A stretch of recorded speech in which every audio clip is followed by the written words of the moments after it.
Welcome to our first New Economy Live event of 2021, The Future of 5G for Calgary's Connectivity, hosted by our research and strategy team at Calgary Economic Development. My name is Kate Koplovich, a member of the research and strategy team at Calgary Economic Development, and I will be your host and panel moderator for the next 90 minutes. As always, I want to begin this event by acknowledging the traditional territories of the people of the Treaty 7 region in southern Alberta, which includes the Blackfoot Confederacy, comprising of the Siksika, Piikani, and Kainai First Nations, as well as the Tsuut'ina First Nation and the Stoney Nakoda, including the Chiniki, Bearspaw, and Wesley First Nations. The city of Calgary is home to all of us who live, work, and play in Métis Nation of Alberta Region 3. Thank you so much for taking time out of your busy schedules to be with us today. We hope the perspectives and research outlined today give you a sense of the exciting work and innovations happening right here in Calgary, in particular with the development of 5G and its tangible applications for our community and businesses alike. Before we get further into our program, I'd like to invite you to get your Twitter fingers working and join the conversation on social media using the New Economy Live hashtag and share any questions, insights, and learnings with your fellow Calgarians online. While the chat function will remain closed for today's proceedings, you can post a question using the Q&A function in Zoom. And we've also enabled the upvote function for questions from other attendees, and we will aim to tackle as many questions as we can in the time we have today. You can upvote questions by clicking the thumbs up sign next to a question that appears in the Q&A window. For those of you who are joining us for the first time, the New Economy Live series was created to bring members together, members of the public together to learn about our community's economic strategy, Calgary in the New Economy. A few simple rules have underpinned our approach to the New Economy Live event series. These series must be free to attend.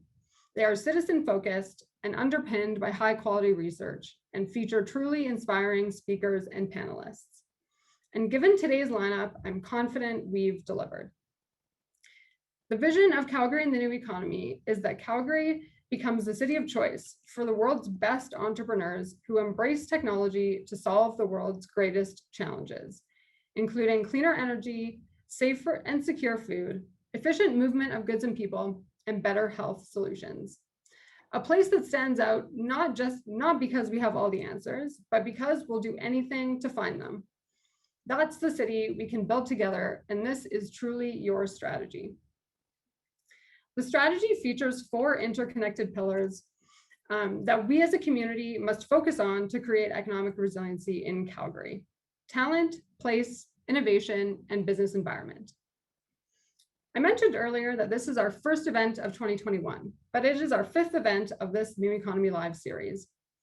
Our first New Economy Live event, and it was truly live and it was in person, in February of 2020, took us to the Center for Newcomers, where we discussed how we must view Calgary's new immigrants as economic drivers and actively support equity, diversity, and inclusion, advancing the place pillar's aim for Calgary to become the most livable city in Canada for all. In October 2020, when we went virtual, we discussed how we can become Canada's most business-friendly city at a time where the traditional boundaries of business are disappearing, with digitization defining new ways of creating, interacting, and working. In November, during Innovation Week in Calgary, we dived deep into how Calgary can seize the artificial intelligence opportunity and leverage the Alberta Innovation Corridor that is quickly forming between Edmonton and Calgary, a chance to apply leading research out of the University of Alberta to Calgary companies that are rich with data. Our final event of 2020 focused on how the private sector, our broader community, and educational institutions, including school boards and post-secondary institutions, can come together to create a continuous learning ecosystem and culture in Calgary, an initiative called Learning City. And today, we are excited to explore the potential of 5G for Calgary and our community, and how 5G technology can make doing business more efficient and make our cities even smarter. Our event today will begin with a presentation of a study commissioned by Calgary Economic Development and conducted by Gregory Taylor from the Department of Communication, Media and Film at the University of Calgary. This study sought to answer the question, how prepared is Calgary for a 5G enabled future? We will then be joined by three incredible panelists from the City of Calgary, Tectelic Communications, and Calgary Economic Development for a full hour of discussion and Q&A about what the City of Calgary, our businesses, and the broader community can and are doing to harness the benefits of 5G technology and how 5G can contribute to attracting companies and top talent to our city. These individuals and their organizations are doing great work and embody the vision of Calgary and the new economy, and I'm thrilled they are able to join us today. That will take us to the end of the event for 12:30. With that, I will turn things over to Gregory Taylor to present his study's findings on how prepared Calgary is for a 5G enabled future. Gregory Taylor is an associate professor of communication and media studies in the Department of Communication, Media and Film at the University of Calgary. His first book, Shut Off, The Canadian Digital Television Transition, was shortlisted for the 2014 Donner Prize for Best Public Policy Book by a Canadian. He is also the co-editor of Frequencies, International Spectrum Policy. I've spent the past 6 months working with Greg on this study, and I'm so grateful he's agreed to be with us today to share his work. I should also add, the study will be available to the public on the Calgary Economic Development website following this event. Over to you, Greg.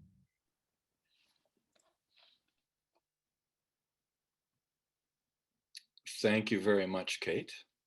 I hope that I am currently being seen on this. My screen doesn't quite give me the whole video access right now, but I would like to just thank Kate and Calgary Economic Development for having me in today. And I'd just like to say that I actually don't control the slides right now, so I will be using a regular refrain of next slide, please, which for some people might bring back memories of film strips that we used to get in grade school. But anyway, we will get through a study that is now available that I've conducted, taking a look at connectivity in Calgary and the preparedness for what's coming, and in some ways is already here with 5G. Next slide, please. So in 2020, Bell, T-Mobile, and Samsung used the exact same promotional phrase when talking about 5G. They said 5G is here. And there it is from Bell and Verizon and Samsung. Samsung goes a little further and says that it's going to change your life. Well, the reality of 5G is a little more nuanced than that. TELUS took a similar phrase. We were saying that it has arrived. Again, yes, it has arrived in the cities in Canada and in a lot of places around the world. But a lot of this is still very much in development. Next slide, please. It's imperative at this point that we separate the promotional aspects of 5G from what's actually happening on the ground. The reason I chose this image for a slide for the presentation today is not really about the image itself, but the date that is on there. If you can take a look, this article written by a consultant for Nokia is from January 2014 and is already talking about that 5G is a little overhyped at the time. So we've been talking about this new technology for a long time, and it has now arrived. But really, this isn't the conclusion of this discussion. This is really more just the beginning that's happening right now. So there's still a lot that is still to unfold. Next slide, please. There's no current solid application for 5G, and I'll get into the details of it in a second. But what I want to point out early on is that there's nothing really unusual about this. When we introduce these new generations in wireless technologies, it can often take a few years before we start to see the actual growth and discovery of the applications that are really going to change things in our lives. So the last time we had this was about 10 years ago when we brought in 4G or LTE. There were buses driving around the city with big LTE has arrived signs on them. We've gone through this process before. But even then, it took years for the new applications to really have an impact. Things like Snapchat doesn't come along until 2012.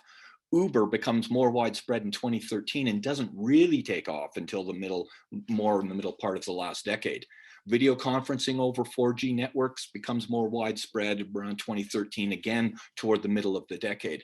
So the very fact that 5G has arrived and you still might not be quite sure what it does yet is to be expected. This is part of the process. Next slide, please. So even people who work in this field are a little uncertain right now about 5G. Two UK-based scholars who do a lot of great work on telecommunications say there's accordingly no complete consensus as to what 5G will involve. So again, we're at the beginning of this discussion. We're not at the end. So one thing that we do know is that it does have the potential to make great changes in our lives and our communication system. The other main thing is that municipalities are jumping into the fore when it comes to discussions about this new technology in ways they weren't in other generations. Next slide, please.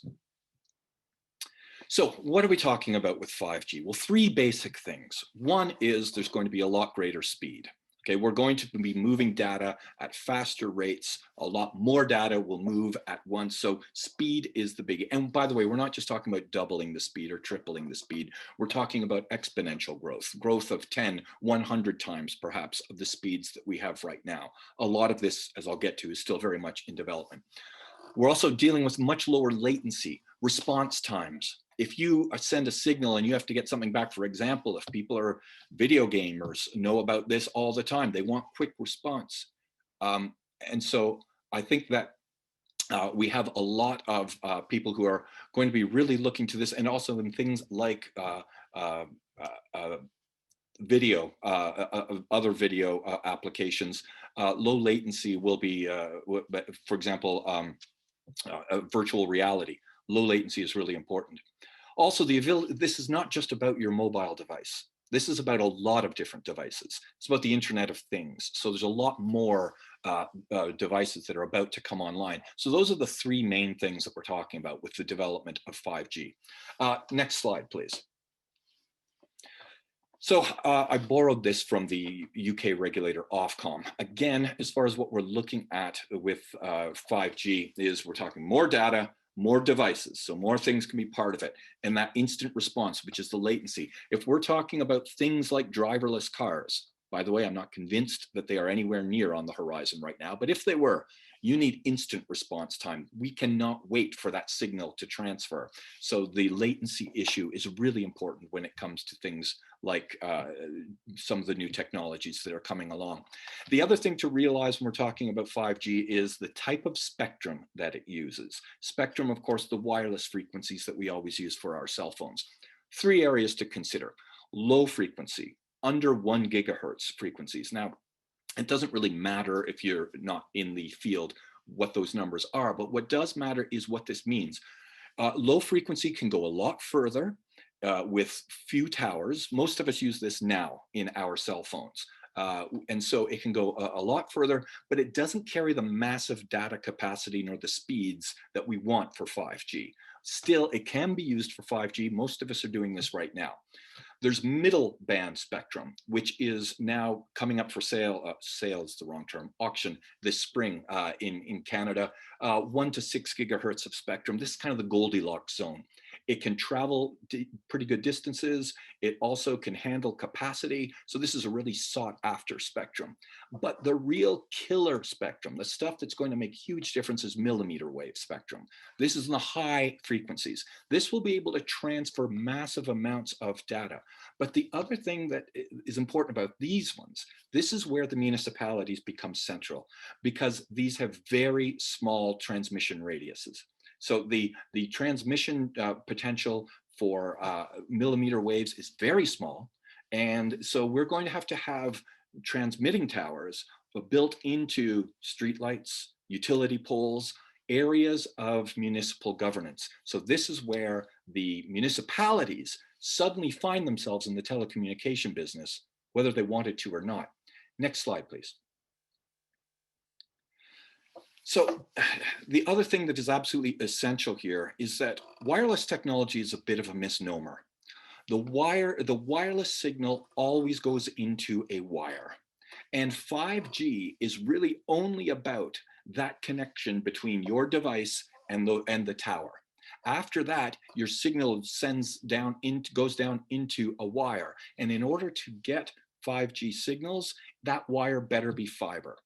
For a lot of us, for the last, 100 years of our communications, we've been using twisted copper wire. And it's actually proven incredibly adaptable for a lot of the new technologies that we've brought along. That will end now. You need fiber for 5G. And this is where Calgary really steps up, because without fiber to carry the massive data that's going to be part of 5G, you simply will not be able to have a proper 5G system. Again, your phone might just be talking to the tower, but after that, you're into a wire. So it better be fiber. Otherwise, you're not really running a 5G network. Next slide, please. So here's a little personal experiment I did just last month. I upgraded my phone to 5G. So for a lot of you who might not work in the telecom area or wonder a bit more about what is 5G, here's a good concrete example, Calgary-based example. On the left, you can see a screenshot from my phone as I go into the mall to change my plan. And I'm on an LTE service, and I did a speed test, and I'm getting 44 megabits per second upload and 81 megabits per second download. Not bad, actually. Certainly acceptable for broadband by CRTC definitions. Go on the right side. You can see in the top right of the page there, it's now 5G. It's a half hour later. I'm now on a 5G network. Look at my download speed now, 227 megabits per second. So there's been a massive increase in my download speeds. For some reason, my upload speeds went down, and I have no idea why. I'm not an engineer, so I don't know why that would have happened. So that really kind of gives you a clear picture of what we have now. By the way, so that 227, it's not the type of growth that is really going to change your life, but it's a big leap. Next slide, please. Canada has done pretty well so far. The private sector that has built the networks that we have right now in Canada, the 5G networks that we're enjoying in the cities, by the way, they're not everywhere in Canada, they are in the cities, stand up well on international comparisons. So this one, speed test, is out of the UK, and this was done in the third quarter of 2020, and they took a look at the 5G speeds in different countries, of the G7 countries. As you can see, Canada does quite well, actually. We're ahead of the UK, we're ahead of Germany and the United States. So Canada's speed thus far holding up not too badly. Next slide, please. This is another one by sorry, the other one was US. This one's London. Sorry, this is a London-based open signal. More countries examined in this one, same thing, taking a look at comparing 4G and 5G download speeds. Canada, once again, doing not too badly in the higher levels of 5G speeds around the world. We're much further along than the US or Germany, even Hong Kong. I think some people might be surprised. So as 5G gets going, we're off to a decent start in Canada. But again, we're really just in the beginning of discussing what 5G is. Next slide, please. So with this in mind, I was asked to do a study on what's happening across Canada, and I took a look at cities. Well, I took a look at cities across the country, chosen by population. I just wanted geography and population, so I kind of went coast to coast from Vancouver to Halifax, looked at a bunch of cities and asked 5 questions in particular as to, are they ready for 5G? One, have you got a digital action plan? Meaning that, do you have real policy in place to develop your infrastructure within the city? And so we took a look across Canada, different municipalities that way. Do you have municipally owned fiber? This is a major question for 5G. As I've said, 5G requires fiber. And if you have municipally owned fiber, it really opens windows for what is possible within the city. And I'll get into that in a little more detail. Do you have public Wi-Fi infrastructure? Because this study is not just about 5G, it's about connectivity. And if your citizens are truly to be connected, you require Wi-Fi to be accessible. Canada is known internationally for having fairly expensive internet connectivity charges. So having a publicly accessible system can really make a difference. Do you have a relationship with your local internet exchange point? Internet exchange points are things that are not often discussed, but have real implications for our local connectivity. If you're a small company that's trying to get started in something like using 5G infrastructure, this is open access at a local internet exchange point. You can connect there into the wider internet. It also keeps your data local, giving you better latency on some of that really rapid response that you're wanting. And also it keeps your data in Canada, as opposed to going to exchange points in Seattle or Chicago. So there's a lot of reasons to develop a local internet exchange point. Lastly, do you have specific administrative structures within the city that are going to help in your development of 5G? 5G is going to put demands on municipal infrastructure like we have not seen before, and something that I've said earlier. Okay, next slide, please. I just want to throw this out there quickly. A reason for public Wi-Fi, especially under COVID. This was a story from the New York Times about how public libraries in the US were having these crowded parking lots because people wanted to access the Wi-Fi that they could get through the library. When you have multiple sites around the city, when you have a publicly accessible network, you will not get this problem. This became a health issue under COVID when we had people congregating in certain areas because they needed access to Wi-Fi. If you have multiple spots, then that's not going to be as much of a problem. Okay, next slide, please. Okay, City of Calgary. Just a quick rundown on what we've been doing. Again, all these things are in the report, so I'm going to try and be as quick as I can on this. Calgary now has 550 kilometers of fiber. It's got one of the largest municipally owned fiber networks in the country. Calgary does not offer internet service. It offers dark fiber. The companies would have to offer internet service if you wish to access it, but the Calgary does not offer internet service. So that's a big difference, and it means that they are not in competition with internet service providers. So Calgary's in a really strong position that way. The excess of capacity of fiber, we have way more than we need in Calgary. It makes us an attractive possibility for those that want to experiment with 5G or other connectivity. You require fiber. Calgary has it in abundance. The city partnered with Shaw to build a public Wi-Fi networks in 2013. So we've had this for a while, and it's been a successful public-private partnership. They are in the LTR stations across the city. Other cities have, frankly, more developed public Wi-Fi, but Calgary doesn't do too badly that way. The spin-offs of the fiber network are already being felt. Calgary has the first city-owned, one of the first, city-owned long-range, low-power, wide-area networks. What that really means is it's a sensor system set across the city. And like all wireless infrastructure, it taps into the wire, and the wire in Calgary is fiber. So that fiber system is already having spin-off effects. I have one down the street from where I live. I notice it in the parks. I think it's monitoring the reservoir underneath. These sensors can be used for all kinds of things, from moisture detection, from traffic, other things. A lot of this already using, it's an Internet of Things development that is already in use in Calgary. The fiber is already paying dividends. The other thing is Calgary supports the Internet Exchange Point with access to city fiber and data centers for free. So Calgary's city has been playing an active role in developing the local Internet Exchange Point. Okay, next slide, please. I'm not going to go through all of this because I have limited time today. I'm likely already running over a little bit, but main point to note, in my study, Calgary is the only city in Canada that scores positive across the board on the criteria that I was looking at. And I'd like to thank U of Calgary PhD student Caitlin Anderson, who helped me out a bit with this, quite a bit with this. So U of Calgary, the city of Calgary has been doing scores well across the board. I'd like just a quick comparison with some other major city centers in Canada. Vancouver has a really good system as well. Vancouver benefited from the Olympics, something Calgary turned down.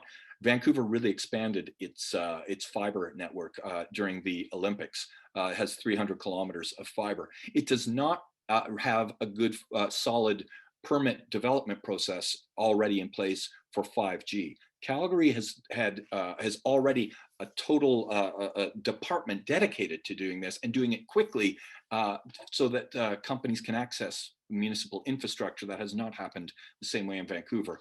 Let's hop across the country quickly. Next slide, please. Sorry if I'm not going into every city, but I've limited time. It's in the report.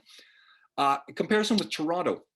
Toronto does not have a municipal fiber network. They rely upon the private companies that are there in abundance to provide their service. And Toronto, as I was writing this report in January, Toronto brought forth a proposal to expand and develop a broadband network, a fiber network very much like Calgary, and even taking it further than Calgary. They're talking about providing internet service right now into areas that might not be as connected due to financial problems. As I say, internet access can be expensive. So Toronto is really looking at expanding right now. And as I was told at cities across Canada, they look at Calgary as a model on how to do this and do it right. So Toronto is really just starting on some of these things that Calgary's been doing. I should I should point, Calgary's been building its fiber infrastructure for 20 years. This is not new for Calgary. Lastly, I'm just going to mention Montreal. Montreal is a real leader in this area because they've been doing a lot of really effective 5G research. They won a federal grant on the Smart Cities Challenge. So Montreal's been doing really well in a lot of ways. They do not have a strong municipal fiber base, and they do not have a real relationship with their local internet exchange point. So a lot of these things are different from different cities.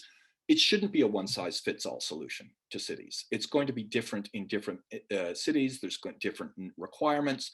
If you take a look at the report, I go into more detail on each town.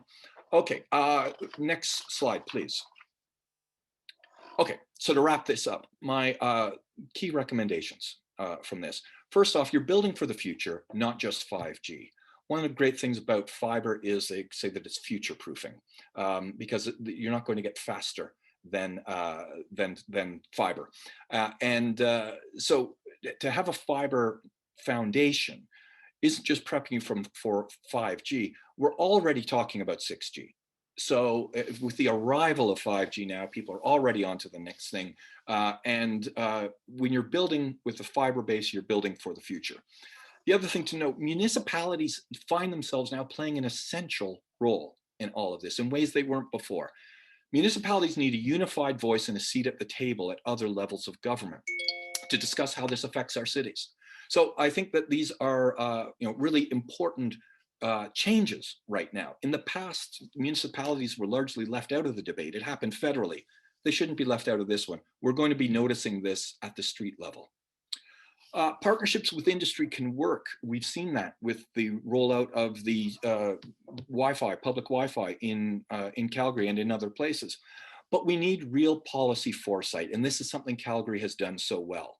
Calgary has been doing this for 20 years, looking toward the future. We're not playing catch up with other areas right now. You need the right administrative structures in place. This is not a matter of the market and the public sector being at loggerheads.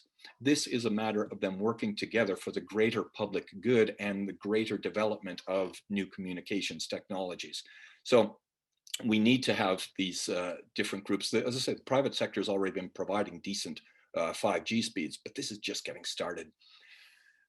Dig once. This is something that's been said as well for a while, but fiber is cheap. Digging is expensive. So if you're digging up roads, by the way, Calgary, again, has been doing this for some time. This isn't news for some people on the panel that we'll be following today. If you're digging up a road, digging it up for sewers, digging up for whatever, put fiber in. Fiber is not expensive. Digging is expensive.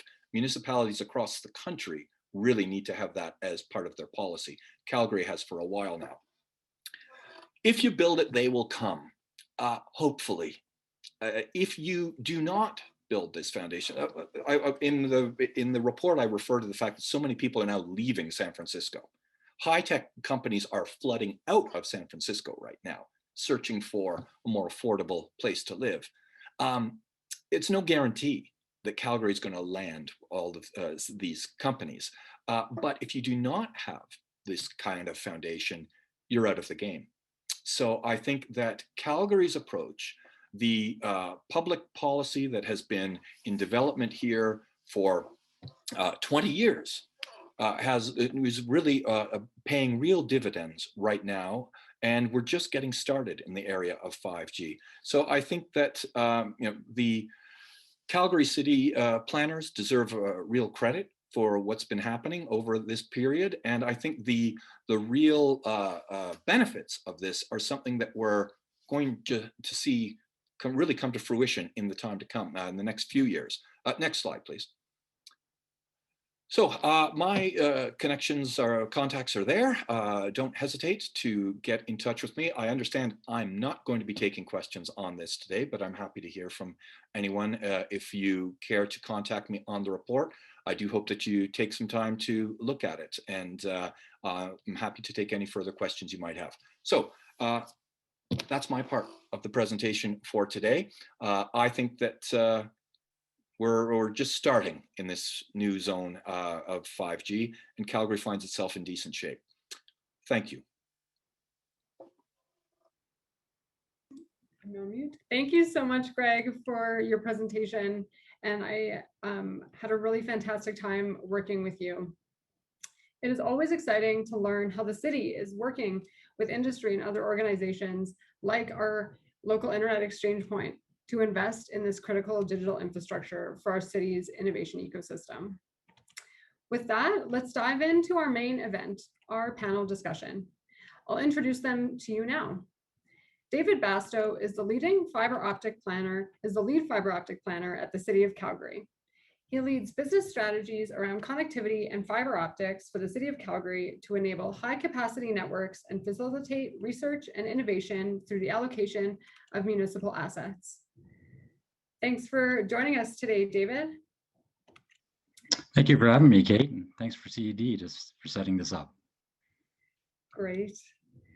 Barney Barnowski is the Vice President of Sales for the Americas and Asia Pacific at Tectelic Communications. Tectelic Communications is a global Internet of Things provider and enables IoT applications, including, but not limited to, smart cities, smart agriculture, and healthcare. Barney is a recognized industry leader with extensive knowledge in wireless communications, including 3G, 4G, 5G technologies, and the growing field of IoT and long-range wireless area networks. Thank you so much for being here with us today, Barney. Thank you so much for inviting us, Kate. Just one thing to mention, Tectelic is a Calgary-based organization, so we are local. Awesome. Yes, that is one thing that we try so hard to do here on these panels. And our last panelist for today is Patrick Mattern, the Vice President of Business Development at Calgary Economic Development. He is responsible for leading the business development teams for foreign direct investment, trade, and talent attraction. Prior to his role with Calgary Economic Development, he held positions with the government of Alberta, including Executive Director for Tourism Policy, Research, and Business Development, and Senior Director of International Trade and Investment. Welcome to all of you, and wonderful to see you all. Thanks, Kate. Awesome. If you could all turn your videos on so that we could see all the panelists, that would be fantastic. Awesome, thanks. Perfect. I'd like to start our panel discussion off by better understanding each of your organization's role and experience with 5G. So David, I'll start with you. If you could tell us how the City of Calgary got to the position it is in now with 5G, as we saw from the presentation. When did the city begin to realize digital connectivity would be critical city infrastructure, and what has the city been doing since to support Calgary's digital infrastructure ecosystem? That's a great question, Kate. There's a lot to unpack there. So let's start out. So just as Greg mentioned in his study, fiber optic plays a critical role in connectivity. So that began for us in 2001, where a steering committee was formed to explore the idea. Back in 2001, we leased a lot of our fiber, and the cost was increasing dramatically as our connectivity demands increased. So the question was, can city departments work together and aggregate the effort to expand our infrastructure, and so that all internal business units can benefit? Cities have huge network requirements. LRT network is much different from the water services network, which is much different from the police network, but they all need common infrastructure, fiber optics.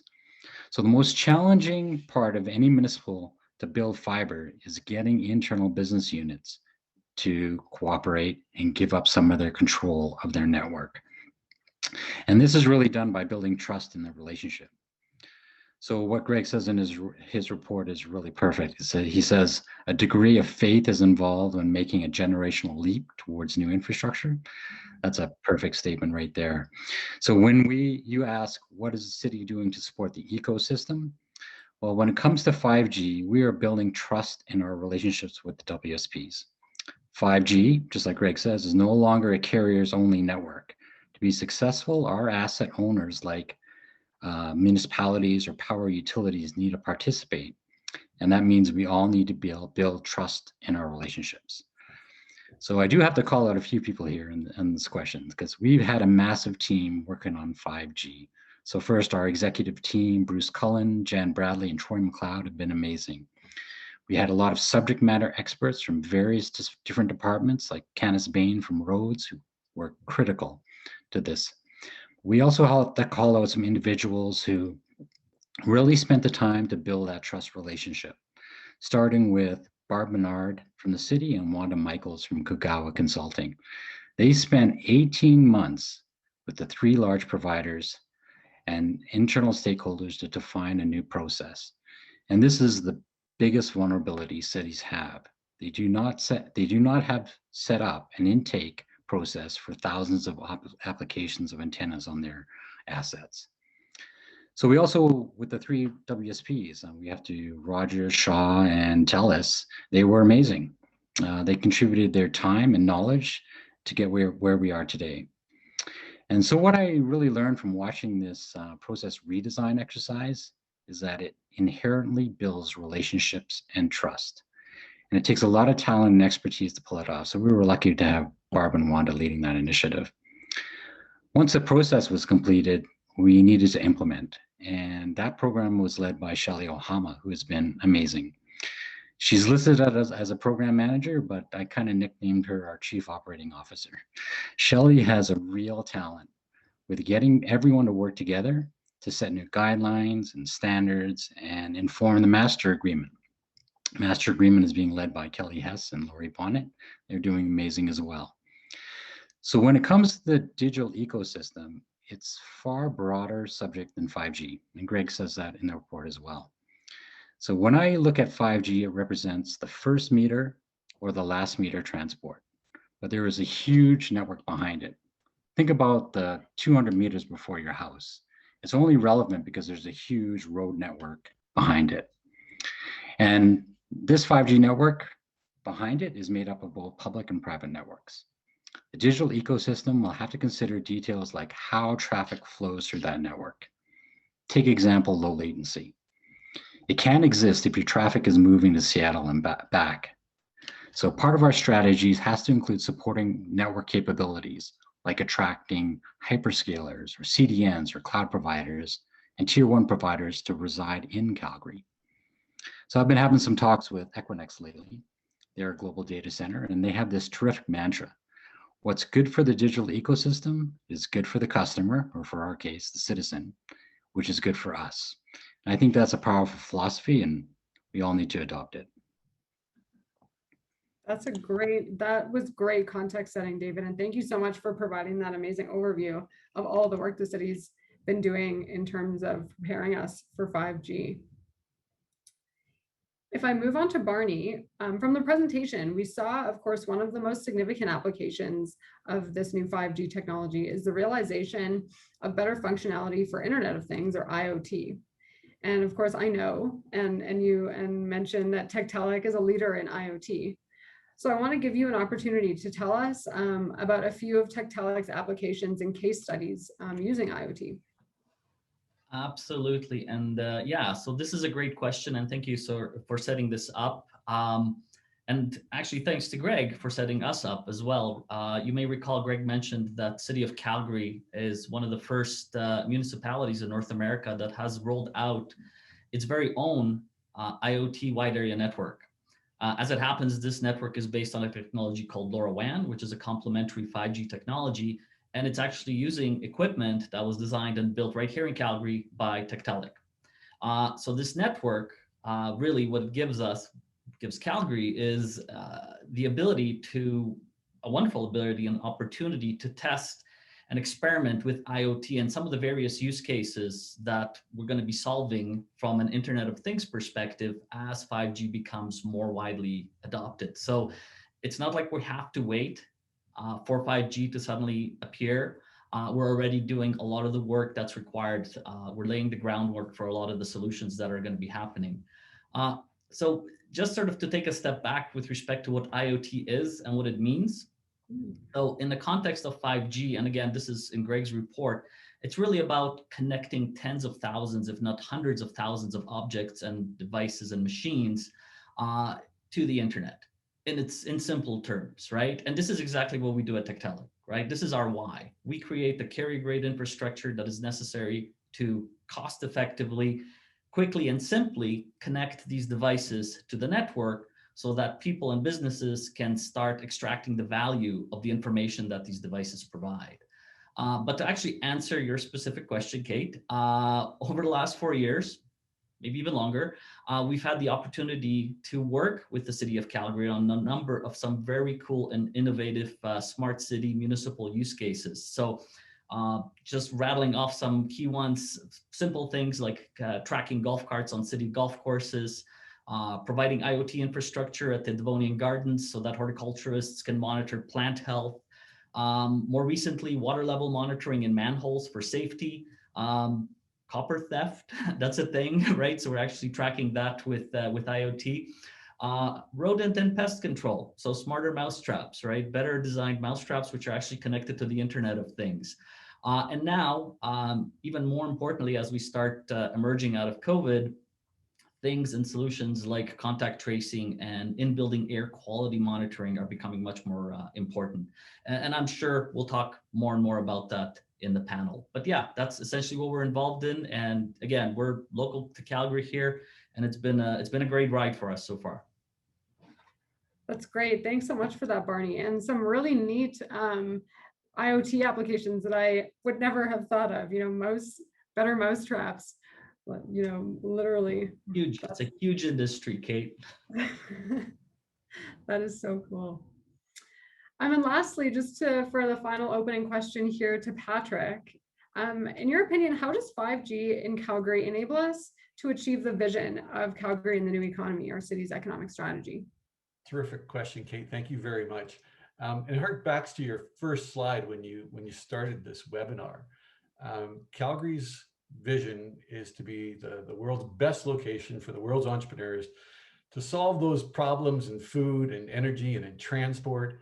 And to do that, our future largely depends on the adoption of technology, the deepening of our talent pool, and of course, the strengthening of our digital ecosystem, or our innovation ecosystem as well.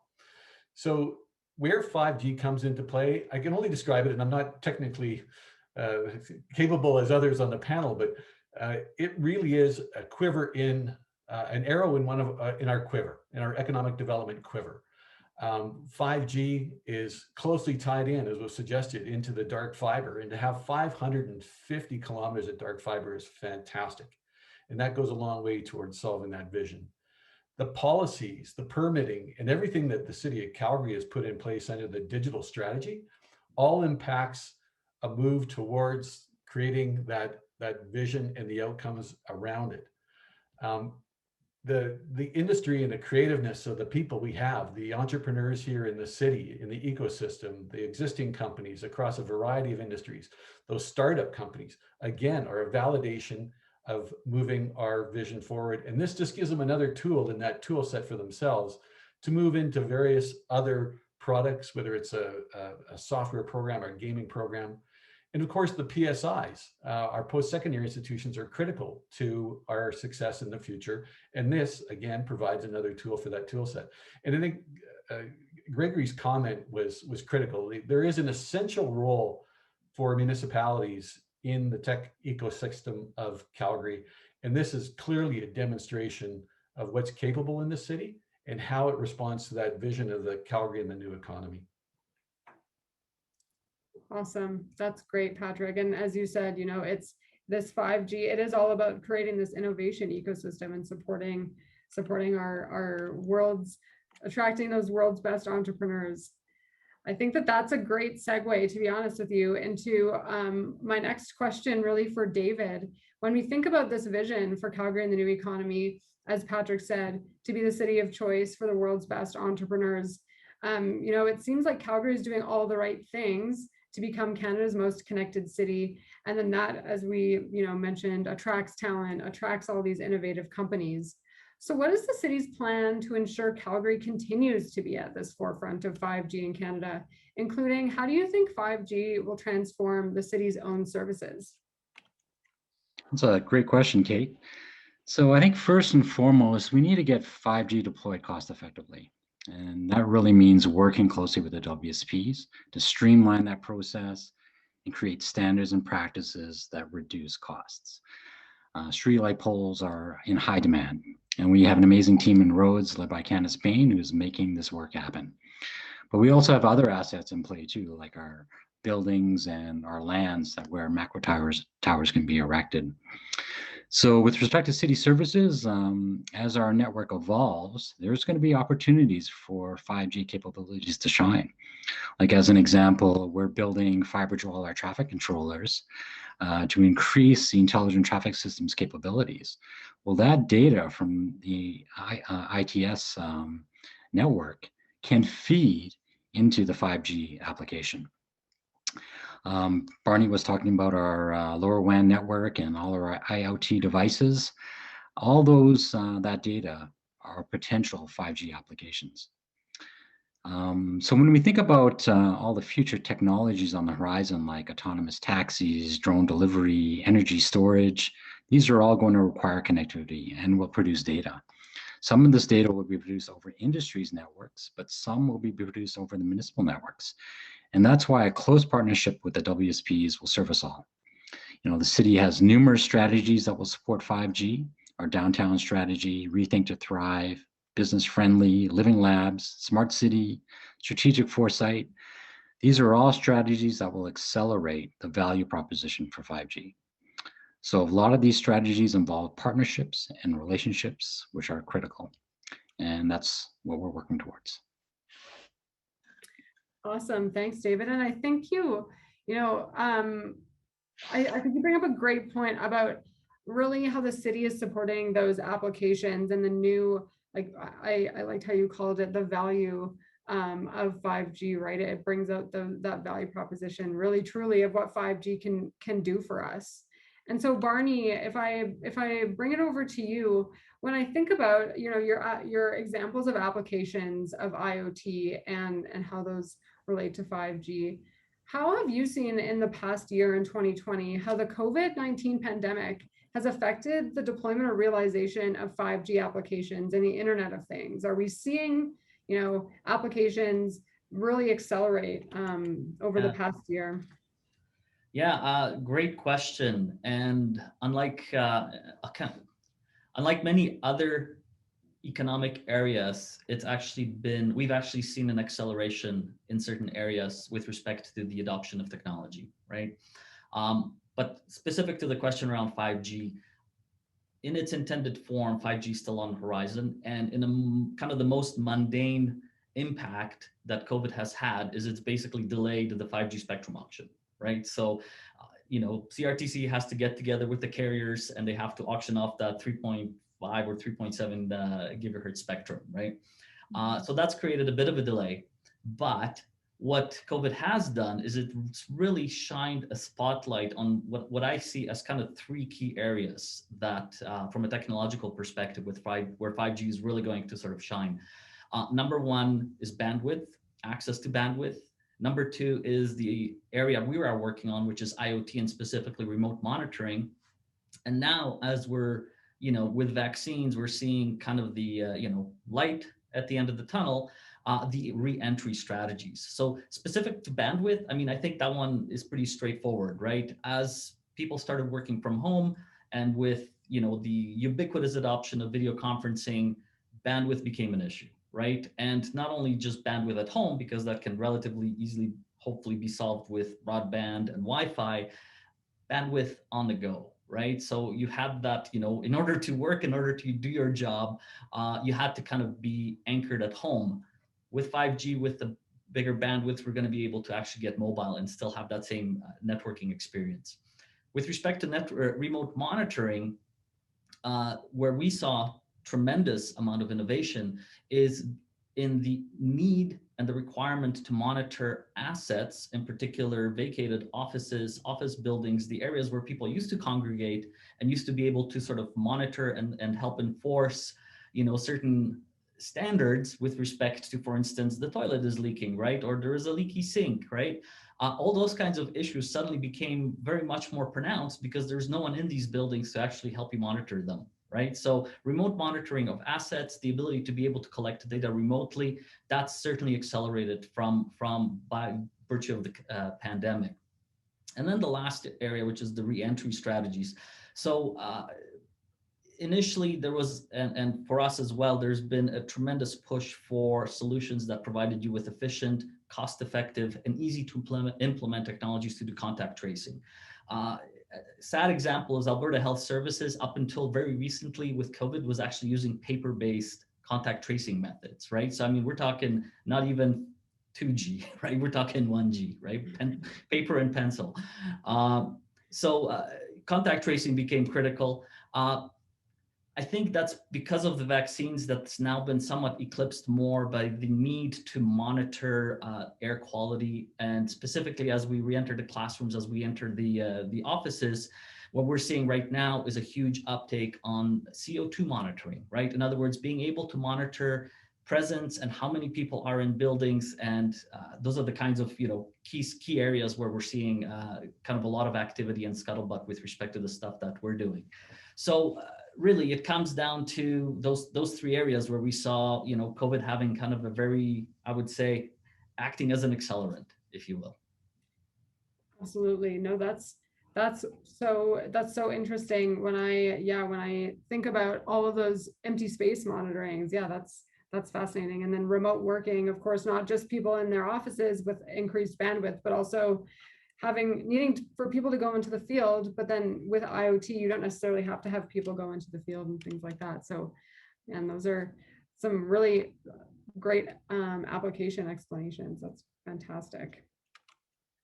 As we move into it's all great to think about the possibilities of IoT and 5G and what is 5G and all of that. But, Patrick, when it comes to economic development and economic growth, I'm sure our audience is keen to know about the so what of 5G in Calgary. So in your opinion, how does being prepared for a 5G enabled future help attract companies, and then, also with companies come talent to Calgary?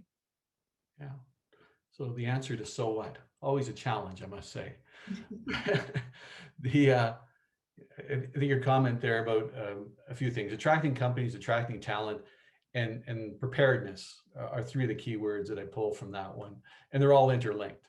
When we talk about attracting companies to the city, let's talk about preparation and what 5G and the whole infrastructure means, especially in the COVID period. I mean, digital infrastructure is everything.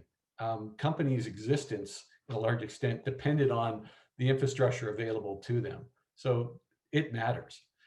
But also that means that there's a risk mitigation issues. For cities that have a very strong backbone of fiber moving into the 5G, the better our infrastructure is, To an international company looking inbound, that means we're mitigating risk for them because they don't want to see another pandemic, have people go home and be unattached to their company.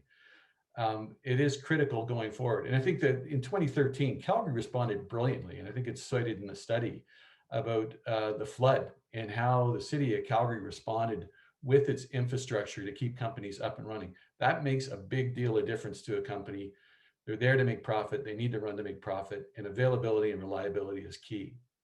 So that's a key part of it. Now, attracting companies, going from that overall general perspective of risk mitigation and our general economic quiver that we talked about before, what this does for us with the 5G enabling, it gives us another quiver in our economic positioning to go out for companies that are specifically targeting the 5G interface, whether it's in gaming, whether it's in ride sharing, whether it's in video conferencing.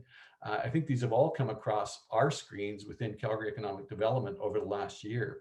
There's a lot of interesting activity happening within our own ecosystem, Calgary companies getting engaged with this, but also we're fielding interest from companies around the world who are looking at alternate locations to expand their operations. And this puts us in a very good light specifically for that. And of course, what it also does is reinforces those conversations and those investment campaigns we're actively engaged with now by adding this other dimension on top of the great digital story and top of the great ecosystem we have. It just continues to add. And it's a bit of future proofing, right? Companies don't come here with the expectation of being here for 2 years. They want to be part of this community. They want to be part of an ecosystem. They want to be here for 25 years. And when we build our city to future-proof itself towards that puts us in a very great light. The last component you mentioned is talent, and it's very much dovetailed into company development. We'll get the talent here when they know the jobs are here. And of course, the companies come when they know the talent is here. So it's a very a symbiotic dance that takes place. But I think, again, having a solid infrastructure, we saw this happen in cities like Austin, who went out of their way not only to build it within the business community, but also in residential communities to build this for the citizens. If you're a digital tech worker, again, if you're working remote, this is key to your existence, right? It's key to how much Netflix you can watch. It's key to all those things. So it, in and of itself, it becomes part of our lifestyle and part of the reason why people will locate here, aside from the natural beauty and being one of the best places in the world to live. Now you can also view it on a screen at high speed. So. Yeah, that's a great point. And maybe, I'll shift to Barney because I know, there are some great things that the citizens of Calgary, like as a community, citizens in Calgary can be impacted by IoT. There's of course the business side of taking advantage of IoT to make their operations more efficient and all of those benefits. But how will the realization of IoT, to Patrick's point, really impact the daily lives of Calgarians themselves? This is such a great question. And the honest answer is that we don't even know yet. That's the most honest I can give. Because having the technology, I think one of the concluding statements that Greg made was build it and they will come. And we've seen this time and time again as new technologies, specifically with respect to wireless, are rolled out, that once we have the coverage, once we have the bandwidth, once we have the scalability, then we're seeing the innovation take place. But of course, there are some very, let's call them low-hanging fruit, which are going to be kind of, let's say, almost immediately available or easily realizable from a technology perspective. The first one is better access to real-time information, right? So citizens within the city will be able to, for instance, problem that occurred over the winter was, crowding at Bonus Park, right? Let's imagine, right, that now before you leave the house, you're able to check an app or check a web page and you'll get a real-time status update on how many parking spots are available at Bonus Park, right? Maybe it's a mundane use case, but it certainly would have saved me several hours, right? At least a couple times in the winter. Another area that I think is very rich with respect to innovation right now is in the area of elder care. Specifically with comfort innovations. So, we do see, wearables have been around forever, but problem with wearables is you have to ensure people are wearing them, right? They have to remember to recharge them. They have to be strapped into a piece of technology, which from a comfort perspective and usability perspective may not necessarily be ideal. With IoT, with presence sensors, air quality monitoring sensors, as simple things as temperature sensors, you will be able to create a parametric environment for seniors, so they'll be able to stay at home longer and they won't have to be wearing a device, right? They won't have to be chained to a particular device, because remotely you'll know at least the conditions that they have. You'll know if they left the window open. You'll know if the temperature in the apartment or in the house is going up or down, right? And then I would say last but not least, one area where we've seen a growing amount of innovation is in an industry which you wouldn't even think is related to IoT, but in insurance, right?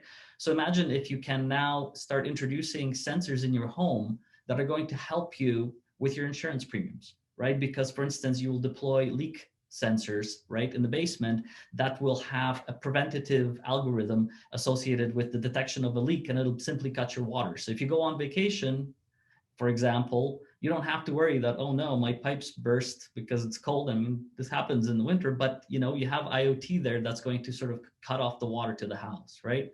So, you know, a lot of these things that I mentioned are happening now, but the real answer is this is just the beginning, right? So that's kind of where we're at right now. Man, I could ask you about applications all day. Like I that's just so fascinating. Just the ability for our world to become so connected, and for devices to talk to each other and to really make our lives more convenient. And as Patrick said, like risk-proof. And yeah, that's just fascinating. Maybe I'll move to David now. I did want to loop back to a point that you made previously, but really give you a chance to build on, which is the relationship of the municipality with other actors, right? So it's not just about what the city is doing, but it's how the city is supporting WSPs and working with wireless service providers. And then also, how does the city intend to continue working with other levels of government, right? When we think about, and it was brought up in Gregory's presentation, when we think about the fact that a lot of these applications and a lot of the benefits are going to happen at a municipal level. What's the city of Calgary's, what are you guys intending to do, and how are you going to manage that alignment with all of those actors? Yeah, that's a great question, Kate. So let's first talk about interacting with government. So Calgary is already part of a consortium called Big Six Cities, where we discuss and share experiences on a number of different topics, one which is 5G. So those discussions are going to help inform how cities evolve their services and infrastructure. The city of Calgary, like, we participate in CRTC hearings when it's needed. A lot of cities don't do that, but it's really important to have a municipal perspective at the regulatory table. One of the most important considerations, though, which I consider is critical, is that if we're going to transition Canada's digital capabilities, all three levels of government must align their digital strategies. As an example, take 5G, for instance. It's federally regulated, but we need to modernize some of the provincial regulation related to power to do it cost effectively. So that's where we need to start thinking about alignment between all three levels. With respect to municipalities and their policies, we really need to think about how we build our cities differently. We need to think about, 5G infrastructure in new communities before we construct them, as opposed to going in afterwards and retrofitting. And this can all be done in collaboration with the wireless service providers. Well, with respect to industry, we have a number of different programs.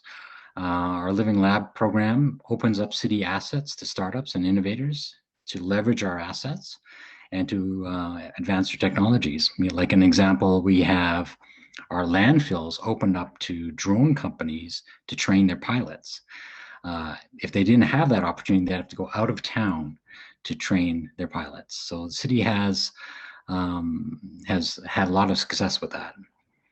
The city's Rethink to Thrive strategy includes a lot of digital services. We have over 240 online transaction types for our citizens, and that's planned to be expanded.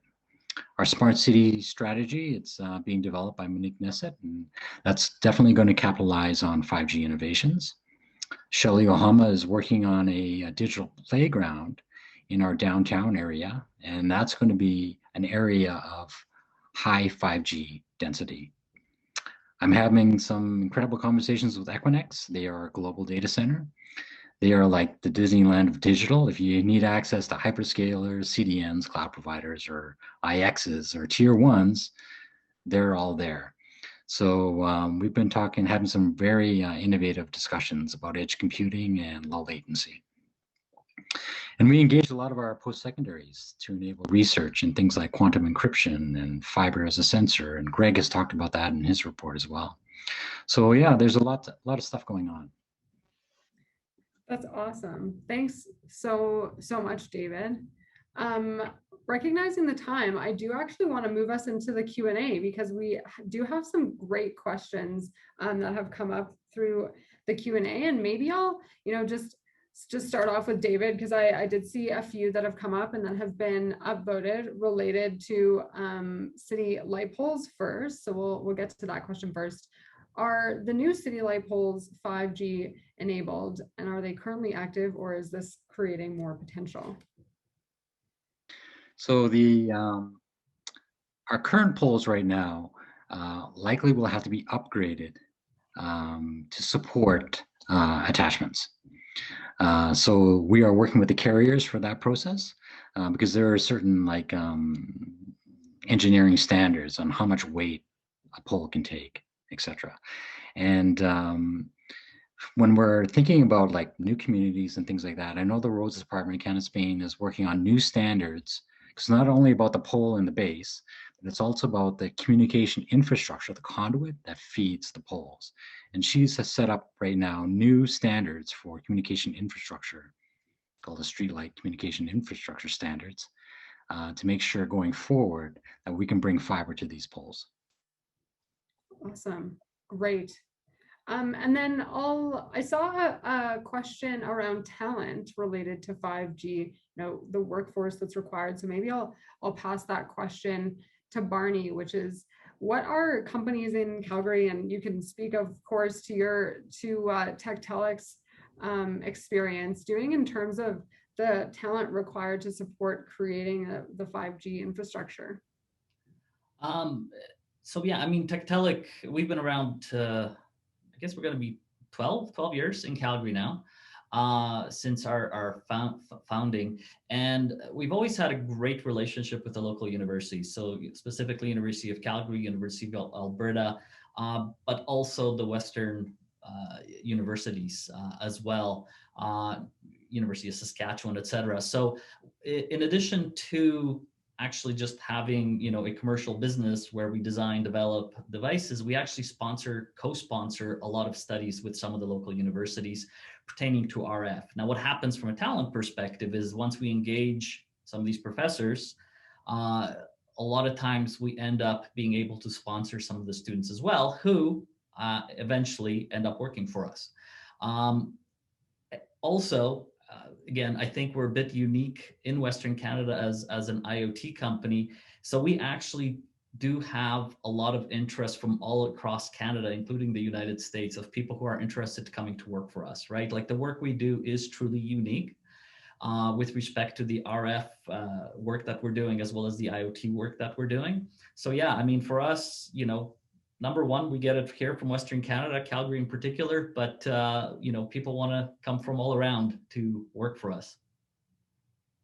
Awesome. I'm sure Patrick loves to hear that. I do. It's great to know that there's a gravitational pull, and I think it lends itself back to the new economy comment. Is if we're trying to solve world problems here, it makes it attractive, as opposed to being the 9,000th engineer that's working on a driverless car in Silicon Valley. Well, Calgary's always had a rich heritage of wireless, right? I mean, it tends to get overshadowed by the other industry that's in town, right? But we've been around for a long time, right? In speaking generically, right, with respect to some of the wireless innovation that's been happening in the city, right? I'm thinking back to the days of WLAN, Cell Lock, all of the stuff that's been by Michelle Fatouche and company, right? So it's not like suddenly we rolled out of bed and thought, hey, let's do wireless in Calgary, right? This ecosystem of talent, these individuals, these companies have been around for a long time. Yeah, and a lot of it spun out of the energy industry, and a great report by June Warren on the digital oil field. I mean, it was those remote oil field sites that really required that data to come back to Calgary that made a big difference on the wireless side too. But we're probably going off topic, aren't we, Kate? No, not at all. This is great. This is great discussion. Just need a beer. No.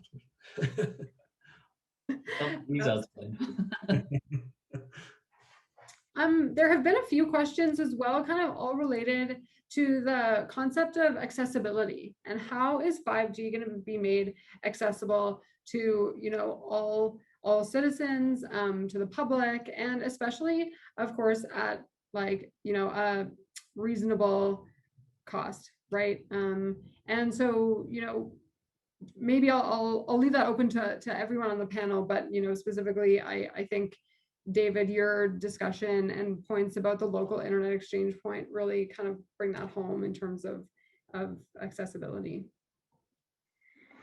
Yeah, I think that it's a really complicated question because accessibility has so many layers to it. When it comes to affordability on wireless charges, it speaks to the fact that we need to get 5G deployed cost effectively. So that's going to help with the price of and the rates of 5G. We have to ensure that there's competition, that we as a city provide fair and equal access to our infrastructure to allow that competitive environment to occur. I think investing in part of the ecosystem, like you said, the internet exchange is going to help performance on the internet. And then, of course, part of our municipal infrastructure that can go towards things like public Wi-Fi or private networks that can enhance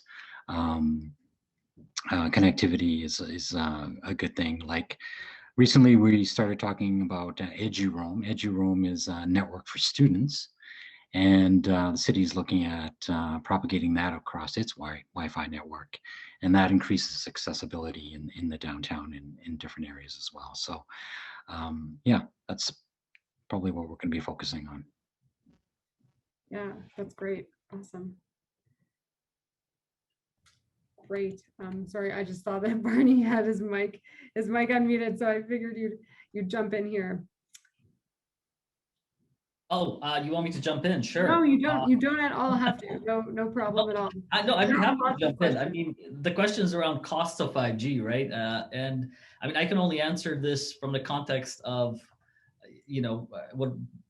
IoT, right? And really the cost of the individual connections. Because if you start talking about massive IoT, you're talking about tens of thousands of individual sensors. Obviously, for any of that to be affordable, the cost per connection cannot be very high, right? And it also throws into question of what value of the data it is that you're trying to do, right? I'll give you an example, right? Let's say we have the same exact use case, but one is it's temperature monitoring, right? So IoT devices that monitor temperature of things, right? Let's say we have one device that monitors the temperature of, say, a batch of Pfizer vaccine, right? Which has a certain value to it, both from a societal perspective as well as from a cash perspective. How much are you willing to pay for that data, for that temperature data? Probably a bit, right? Like, I don't know, whatever that number is, but you're going to pay for that, right? Versus, say, someone who wants to know for comfort purposes what the temperature is in each individual, say, office room is inside of a building, where there isn't as much critical need to know that information. Same exact device, same exact use case, but completely priced differently, right? So I think what we're seeing with IoT and with 5G is we're also going to be seeing an opening up of different business models and different use cases and how they're being monetized within the industry, right? So it's kind of hard to predict right now, well, is it going to be cheap or expensive?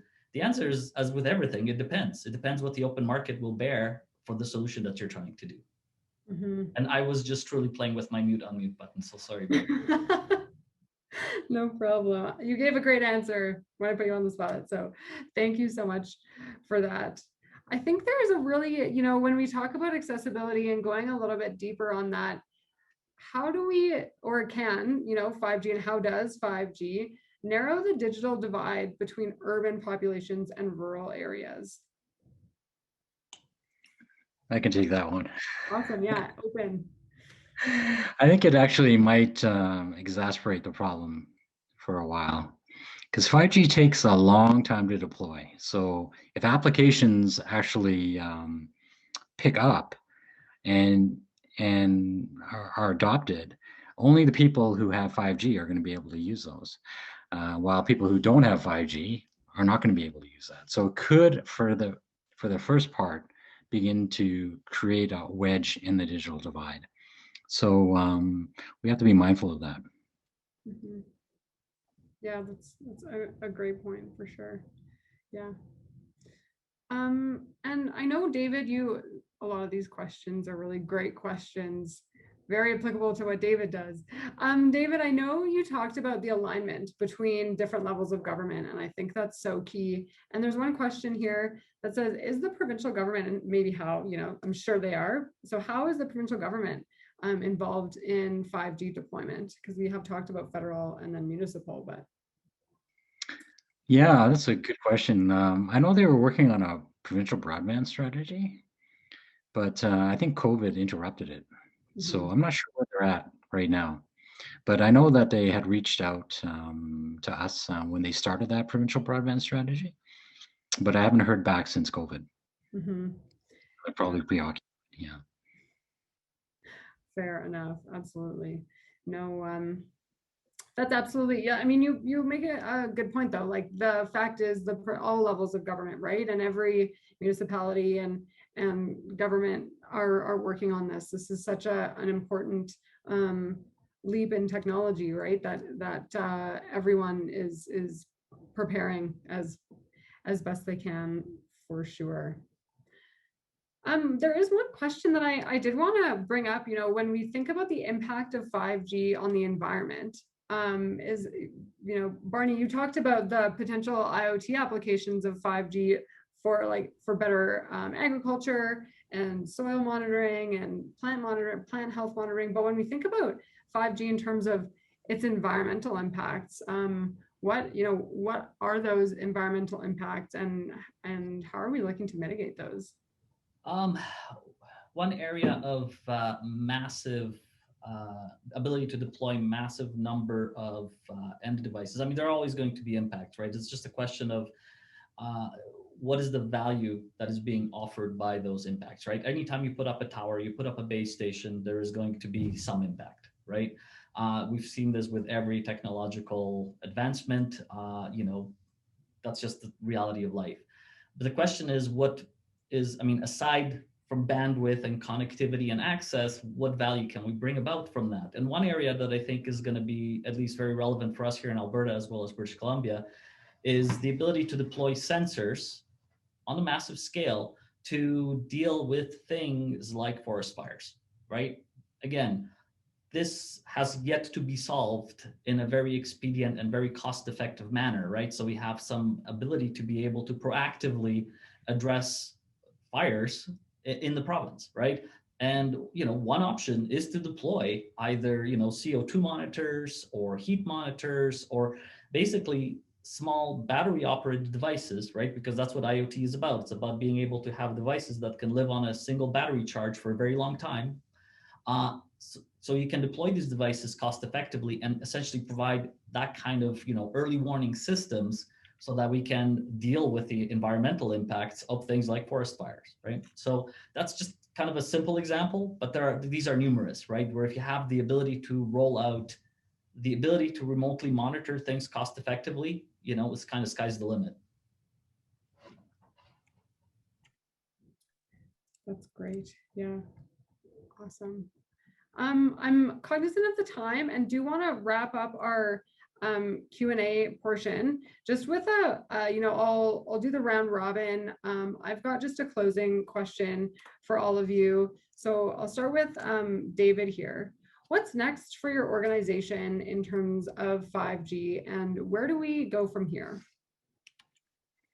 Well, just like Greg said, we're in the infancy of 5G. So there's a lot of work ahead and a lot for us to learn. We want to really drive the use cases for 5G. So creating an environment that can attract innovators. It's really a ground floor opportunity. Like Greg said, the killer app hasn't been developed yet. So there's a big opportunity for innovators to step up. We want to focus on developing that digital ecosystem that can support 5G initiatives. That means bringing in local hyperscalers, cloud providers, CDNs, anyone that can speed up and take advantage of low latency capabilities that 5G offers. And so I think the next decade is really an exciting time for Calgary. I can really feel the excitement resonating. Tech companies are looking at Calgary. So I think this is going to be fun.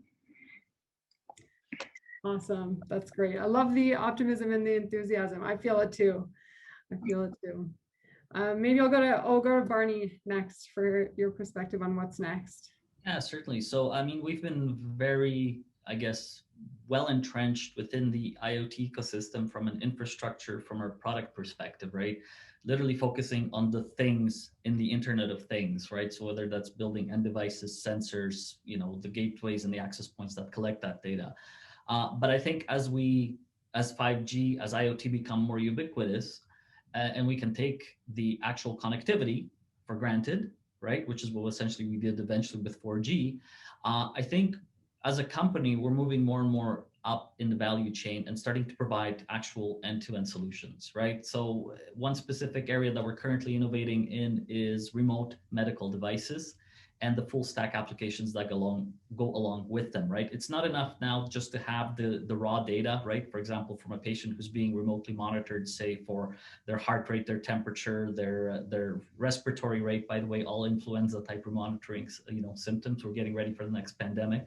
But you have to pair that with the AI and with the analytics platform in order to be able to provide the real value. Right. So that's where we see ourselves going, where we're going to be able to take that infrastructure, that wonderful infrastructure that's being currently deployed and made fully wireless. We're going to take full advantage of that by starting to offer more value, right, by introducing real solutions. That's so great. And, as you said at the beginning of this panel, it's so exciting that that's coming from a Calgary-based company. I know Patrick loves hearing that. I love hearing that. That's fantastic. And finally, last but not least, Patrick. Yeah, no, I mean, how could you not be optimistic? I mean, you have companies like Tectella doing exercises like that and developing business models like that.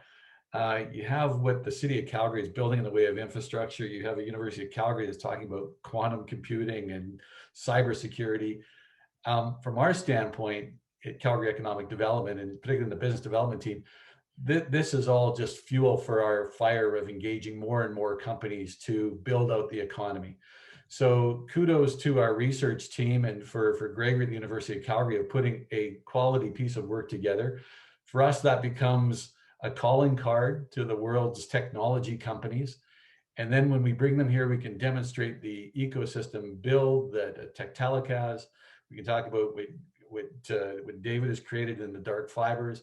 We also work with the local companies, obviously, and building those partnerships and making them aware of the opportunities out there. So, as they say, if the future was any brighter, I'd have to wear shades. But I'm dating myself by saying that. So. Awesome. Well, that is a great way to conclude our panel discussion.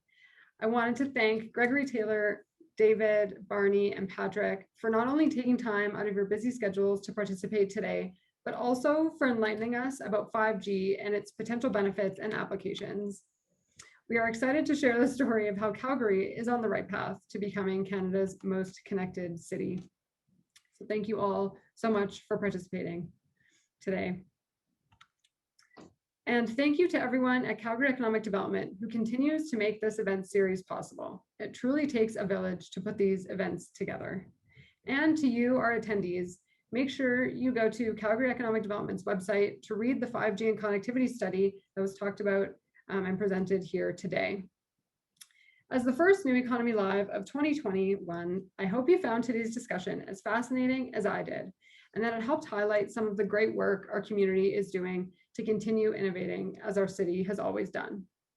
Please do look out for our upcoming New Economy Live events throughout the year. And with that, we will end this New Economy Live event as we've ended the previous 4, with an award-winning video that sums up everything wonderful about this community with more visuals than words. It gives me goosebumps every time I see it, and I've seen it more times than I care to say. You know it when you see it. It is the story of our city. You can find it on YouTube on our Calgary Economic Development channel, and it's titled, "This is Calgary."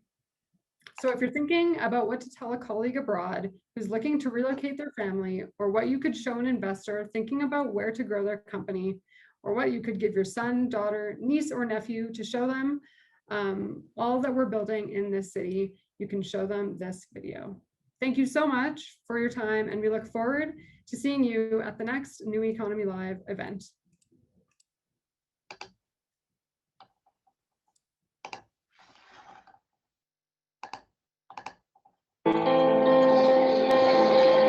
I know a place that's as tough as it is compassionate, a place with an unwavering work ethic and immeasurable heart. Qualities woven into the fabric of this city and its people. You see it in the day-to-day moments and the moments it's needed most. This place is Calgary, Alberta, a future-proof city, diverse in culture and diverse in economy. You might know it for its oil, farming, the Red Mile, or the greatest outdoor show on earth. But you'd all be scratching the surface. Calgary is a whole lot more. Anything is possible here. See, if you've got a dream and you're willing to do the work, Calgary has your back. The proof is in the people, the entrepreneurs that built this city, the innovators, risk takers, and artists. The proof is in the work they've done and keep on doing. It's in the culture they've created that keeps on inspiring. It's in the tech, energy, and life sciences sectors where cutting-edge, industry-disrupting work is being done every day. The proof is in our small businesses, a lot of them not so small anymore. This is the most livable city in all of North America, and one of the most livable cities on the planet. 5th actually, but who's counting? So what's that mean? It means clocking out at 5 and being in the mountains for 6. It's a short commute that's easy or fun or breathtaking. Calgary is a city with a proud heritage and a limitless future. And if you want to be a part of all this, part of something big, something special, that time is right now. And we'd be happy to have you. Be part of the energy.